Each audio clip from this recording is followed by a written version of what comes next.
guys, so I am sick for the first time in over 2 years. Like, it's been a minute since I've been sick and I forgot how miserable it is. It's not COVID, don't worry, I'm vaccinated anyways, but I guess it's just a cold. I don't know, it's been going for almost a week now.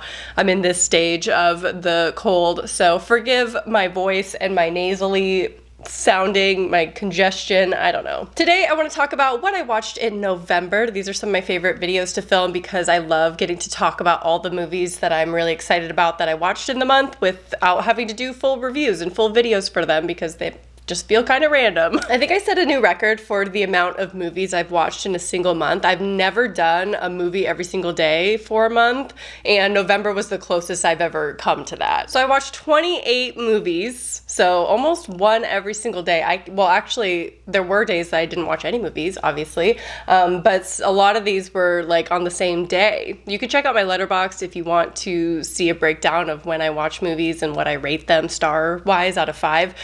This is my Letterboxd, so you can go follow me. However, even though I watched 28 movies, over half of them were rewatches. So again, it's like the holidays. You have nostalgia feeling and comfort. You just want to rewatch your favorite movies. And obviously, in December, there's going to be a lot of rewatches as well for Christmas and holiday winter movies. And I think from here on out, I promise we're going to get to the video in a second. I think from here on out, though, I want to start skipping the Harry Potter rewatches because I tell you every single time what Harry Potter movies I've watched in a month, but it's a given I watch at least 2 a month, so I think I'm just gonna stop telling you that I watch those. Like, no one cares. No one cares on this channel that I rewatch Harry Potter all the time, so we're just not gonna ever talk about it ever again, okay? So first up in November, I rewatched Mean Girls, a classic, obviously. It's a great comfort movie. Don't need to really expand on that. Then I finally hooked up our projector in our bedroom, so we have some shelves above our bed, and then I just cleared off like the art on the behind the dresser, and now we have like a blank wall, so we have a projector that projects onto the wall, obviously. So I finally hooked that up, and my first movie watching on the projector that I watched on the projector was Gretel and Hansel. Such a beautiful movie, like one of my favorites hands down, and I cannot wait to watch more visually stunning movies on that projector, because who needs a theater? Like, who needs a home theater? Just buy a projector, it's great. Next, I watched Antlers, which I hated. I will post my whole review video up here if you have not seen it yet, if you want a breakdown as to specifically why. One of my favorite things about my review for that is how in-depth I went, because I normally don't do that. And I even had people who loved the movie tell me, you got a point. But I did feel vindicated in that review with even people who loved the movie agreeing with me. So go check out my controversial take on Antlers. Next in theaters, I watched The French Dispatch, which is the newest Wes Anderson movie. Not a horror, obviously, but I liked this one so much. Like, it was such a fun watch. My favorite storyline, it's kind of an anthology type movie. My favorite one was The Prisoner, our artist Prisoner. Oh my gosh, I can't speak. I haven't filmed or like really used my brain in a week because of the sickness, so I apologize. Anyway, French Dispatch, very, very good. I never seek out Wes Anderson movies, like I never care about them, but whenever I watch them, it's like going to an art gallery or something. It's like I appreciate it for a work of art. He has a very specific and unique style, and I really love it, but I just don't seek him out ever. Like, I don't own his movies, I don't really care to, but whenever I experience it, it's like a novel thing. It's just entertaining. Next up, I rewatched Aniara, which is now becoming one of my favorite space movies. It's a very psychological drama, space drama movie, obviously, which is my second favorite genre, if not tied with horror. I've talked about that before. Aniara is just a beautiful, like, such a impactful movie. It's so intense, and it's just gorgeous. You can watch it on Hulu. Next, I watched Fern Gully, and please let me know if you know what this movie is, because I swear no one knows what this movie is. But I posted it on my story, actually, and a lot of you said that it'd been a while since you've seen it, so I know you've seen it. This was my first ever movie memory. My first one ever, besides maybe like Barney movies, I don't know, but this one is the epitome of my childhood right here. And it's so funny, because as I was rewatching Fern Gully, I realized how much of me now was probably impacted, like how much of my personality came from that. Like, I've always been super mindful of the environment and everything, and like obsessed with trees, and I have to look at them like every single day. And then I rewatched that movie, I'm like, oh, That makes sense. I was like conditioned at a young age to care about trees because of that movie. I don't know. Also horror. It has some horror stuff in there. Maybe that's one of the reasons why I got into it. I like the spooky, scary stuff in that. Okay, finally, let's move on to the first horror movie that I want to talk about that I watched in the month of November, and that is Mosquito State. This is a new one that is exclusively streaming on Shudder right now, and it just came out this year. So this drama horror follows a Wall Street data analyst before the financial crisis of 2007, and his computer models begin behaving erratically, as well as the swarm of mosquitoes breeding in his apartment. Yes, it is as gross as it sounds. This is like a bug movie. Like, if you're not a fan of bugs or bugs really gross you out, this movie's gonna really gross you out. This is a bizarre movie, but I kind of loved the parallel between his mental breakdown and the stock market crash of the times. Like, I don't know if you remember that, or if you're part of that generation that remembers the like almost depression that we went into in 2008. This movie is more of like a slow burn type, so it's very artistic, and every scene and every piece of dialogue is very intentional. There's nothing that really doesn't have a purpose. And I feel like that's not going to be for everyone, but it was so intriguing. Like, I was just so interested in how far this was going to go with the mosquitoes, because it's disgusting. Like, there's no other word for that. It was intense. It was very psychological. Highly recommend. Then I watched Last Days on Mars, which was a very interesting space horror. I just recently talked about it, so I'm not going to go too into it, but it was definitely not what I expected. I thought this was going to be like your standard alien type movie, especially when you read the description, but it ends up being a completely different genre, and I don't want to ruin that for you. I don't want to tell you what genre it is or subgenre of horror it is. I don't want to say, because I want you to discover it for yourself, because the realization when I was watching this was very fun. I don't know. Then I finally watched I, Tonya. This movie was phenomenal. I had a feeling I was gonna like it a lot. I like Margot Robbie, and she did incredible as Tonya Harding. I don't remember a lot of this story as it was coming out back in the day. Well, I was born in '90s, so it really wasn't like that prevalent, but for some reason, all millennials have like a vivid memory of watching ice skating in the Olympics in their childhood. I swear to God. Like, why was that even a thing? It's like ice skating and river dance were like big parts of our childhoods. Anybody else? Is that just me? So the next movie that I really want to talk about is called A Kind of Murder from 2016, and this is streaming on Hulu and Tubi right now. Really, really recommend it. So this mystery thriller follows a successful businessman in an unhappy marriage when he becomes unhealthily obsessed with a man who is suspected of brutally murdering his own wife. I really expected a very slow drama with this movie, and I liked this way more than I anticipated. It is kind of a slower burn drama movie, but I felt like the pacing was so good and the story was so good, and it was very good at building tension and suspense. So I would consider this more of like a psychological thriller or suspense drama. It's not a horror, of course, but it does have a great cast. It has Haley Bennett in it, who is quickly becoming one of my favorites. I watched another movie with her in it, and of course she's in The Haunting of Molly Hartley, one of my guilty pleasures or favorites. This movie also has Patrick Wilson and Jessica Biel, so it's very well cast, and the story is way better than I thought it would be. I thought I would hate the characters and it would just be like a drama, and like, I don't know. It ended up being really, really good, so highly recommend checking it out. Next, I watched The Hole from 2001. Oh my gosh, this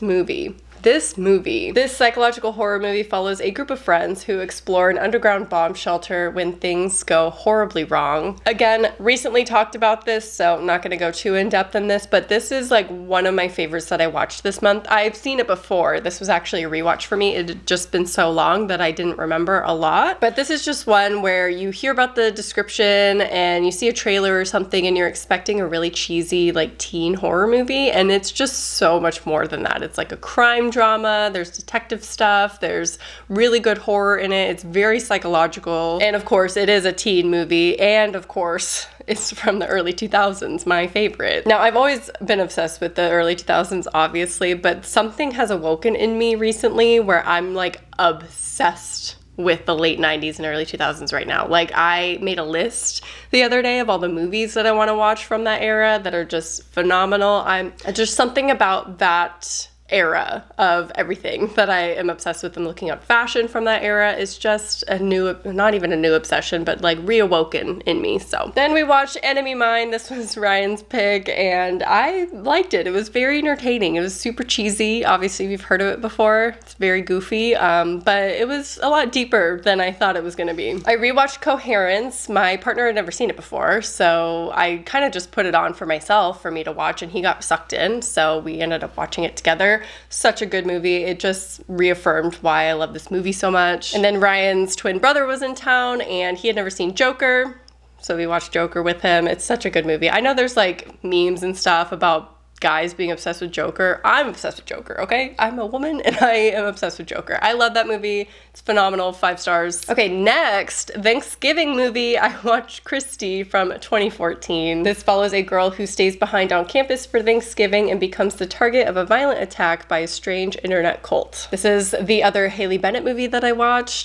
This was better than I thought it was going to be. I was kind of expecting like a really cheesy B horror movie, but I liked this more than I thought. However, it was not my favorite of the month by any means. I will probably watch this every year for Thanksgiving. It's a great Thanksgiving movie that I don't think there's enough like Thanksgiving horror, so this one's a good one. I'll probably watch it every year. I'd still recommend watching KRISTY. The setting is really great if you're a fan of like college and like dorm and home invasion type things. This honestly felt like a Strangers movie, almost reminiscent of Prey at Night, at least to me. So then Ryan's brother also brought a PS2 and the early Silent Hill games for me to play, and I've never played them. I've never seen playthroughs of them, but I love Silent Hill and I want to play the games. Even though I'm not much of a gamer myself, I suck at video games. I love watching them. I debated just watching playthroughs of the Silent Hill games, but I'm gonna try to get through them. We'll see. Anyway, all that being said, he had never seen the movie, so we watched Silent Hill, the movie. I showed him that. I was a little nervous because he's played the games, and I'm like, I don't know if he's gonna like it, but he said it was actually pretty good.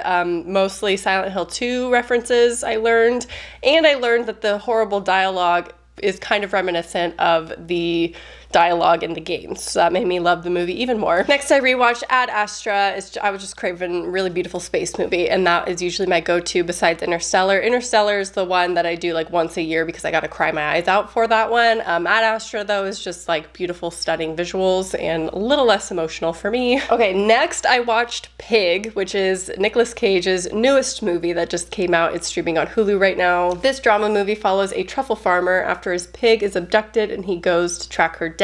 This is set in Portland, Oregon. It's absolutely stunning. I love the setting, obviously, and it stars, of course, Nicolas Cage and Alex Wolff. And I liked this movie way more than I thought I would. I was expecting one of those weird, like goofy, I don't know, extreme Nicolas Cage movies. He's been doing some weird stuff lately and he's just not my favorite. I know that might be controversial. I don't know. I know people love him. I'm not one of those people. I was expecting like super psychological and weird visuals and just like strangeness, and it actually wasn't. It was a pretty normal movie as far as Nicolas Cage movies go. I think this is so much more than that. It's so emotional. It's like I was not expecting to feel emotional watching this movie, but it was very unexpected. I really, really liked this. I think it easily became my favorite Nicolas Cage movie and one of my favorite movies that I watched in this month. Next, I watched Homeroom from 2002, another beautiful early 2000s movie. It's not streaming anywhere, so you can't find it. Sorry, I have the DVD of it, so that's how I watched it. So this follows 2 girls who survive a school shooting, the popular girl left in the hospital, and the goth outcast who comes to visit her. This is more than that. It's kind of hard to explain. I'd have to really get into details. Obviously, they're an unlikely pair, friendship duo. They kind of hate each other, but they both have something to learn from each other. So it's very like drama in that sense. I've actually owned this DVD for years. I bought it because it has Erica Christensen in it. And I typically like her. Anna has Busy Phillips playing the goth girl, and I really like her cast as that. So I bought it a long time ago, never watched it. I don't know why. I just always forgot that I had it. So I finally got around to watching it this month, and so happy I did. It just fit my mood and my craving for the early 2000s, especially the goth outfits. Oh my gosh. Now it is a little soon after Columbine took place, and obviously it is a school shooting movie. It doesn't show a lot of graphic stuff or anything, so it's not too intense. I was really nervous that it would that it was like too soon, you know, because it came out 3 years after Columbine happened. But it actually had some good commentary, I would say, on school shootings and kind of like why they happen, because the adults are like trying to figure out like who to like arrest in this situation, even though the shooter died. It's just so interesting movie. And that's not even like the main point of it. There's like a scene in the end that kind of like talks about it a little bit more, has more commentary on school shootings. Mostly it's about these two girls' friendship, relationship with each other. But highly recommend if you haven't seen it yet. I think it's really well acted and I like the story. Okay, now we're gonna talk about the movie I cannot get out of my head. I can't stop thinking about this movie, and maybe you'll laugh when you hear it. Last Night in Soho. We're finally going to talk about it. I wish I did its own review when it came out. I did not want to see this in theaters. I was very, like, I had no interest in it. I don't know why or what it was. I was excited about the movie coming out this year, and then as soon as it came out in theaters, I was like, I'll wait till it, you know, comes out on streaming or I can rent it at home. So that's what I did. I decided to rent it at home on Prime and finally watch it, paid $20 to rent it. So this psychological horror movie follows a fashion student who moves to London to pursue her dreams when she begins to have visions of the 1960s and a glamorous singer, but all is not as glamorous as it appears to be. I don't know what it is about this movie. I have not been able to stop thinking about this movie. It instantly became a comfort movie. I have been craving to rewatch this and rewatch this over and over and over again. And I don't know why, because it's not even that great of a horror movie. I actually heard kind of bad things about this movie on social media, about specifically the third act and how the ending was really lame. Like, it had really good build-up and set up and everything for the story, and then it just like flopped in the end, and I 100% agree with that. The ending is so kind of boring. Like, the reveal and the explanation of everything is like kind of predictable and anticlimactic to me. Like, it could have been so much more, and it gets a little bit messy in the end, and it's just not a great movie, like, technically, but I'm obsessed with it. What is that about? It's one of those I will never be able to put into words. I will never be able to explain in words why I love this movie so much. Why, first of all, let me just explain. I rewatched this twice in 48 hours. That's never happened. I think the only other time I've come close to rewatching a movie that back-to-back was Gretel and Hansel in theaters. It's really rare for me to immediately want to rewatch a movie, and I did. Within 48 hours, I watched this movie twice. I don't understand. I really can't. My partner was so dumbfounded when I told him I rewatched it. He's like, that movie? You liked it that much? Like, that's okay. I think a part of it is like a personal thing. Like, not everyone's going to feel like this movie is fantastic like I do. I don't know. I think it has to be because on paper, this movie isn't that great, but I love it. I love the visuals. I love the artistic choices of the camera work, the angles, the characters. Absolutely love them. Perfectly cast. I'm obsessed with the casting of Thomasine McKenzie and Anya Taylor-Joy. So good. I think I have a personal connection to this movie a little bit, and like I relate to her a little bit because I used to study fashion, and there were people like her classmates in my classes, and it actually made me not want to study it anymore, and I switched majors. So I feel like that's another reason why I feel gravitated towards it. I love fashion and I love the, I don't know, idea of it, but I just don't like the I don't know, the field of it. I don't know.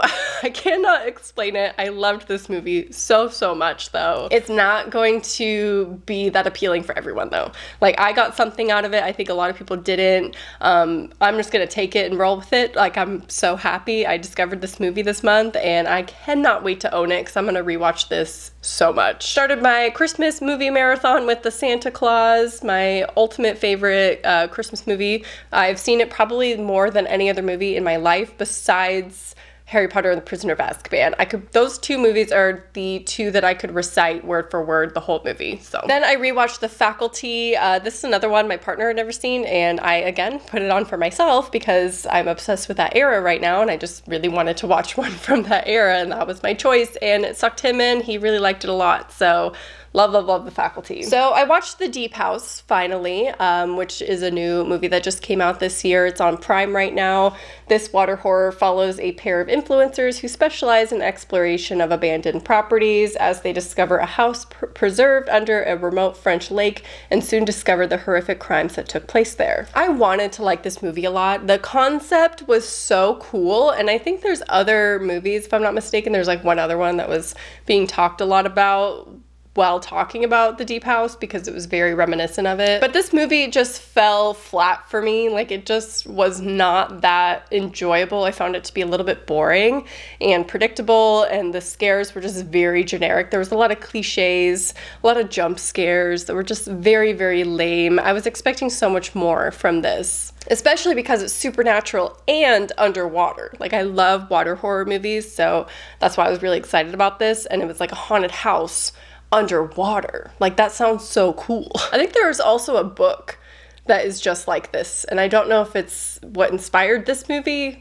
or if it's like a whole separate thing. I don't know. It's been done before though. I mean, I will probably want to rewatch this at some point because the concept is so cool and I did like a lot of the supernatural aspects, but it was just very cliche, like haunted house type thing, except they were like floating because they're underwater. I don't know. I was expecting the story to go a little bit deeper. I did really like the ending though. I really like the ending. There's a post-credit scene as well that you should stick around for. So it was like half enjoyable. It was okay. It was just an okay watch. I'll probably rewatch it later because I like rewatching just, you know, movies that are easy watches. This one's a very easy watch, but I don't know if I'd fully recommend it. And then last movie I watched in the month was 13 Ghosts, just a good old rewatch. Again, that era I'm obsessed with right now. So there's everything that I watched in the month of November. Again, you can follow me on Letterboxd. I'll have a link to my account down below if you want, you know, up to date, if you want to keep track as the month goes on of what I'm rating things, you could follow me on there. So yeah, let me know your favorite thing that you watched in the month of November, and anything that you'd like me to watch in the month of December that you'd like me to talk about at the end of the month. But with that, I hope you enjoyed, and I will talk to you soon. Bye.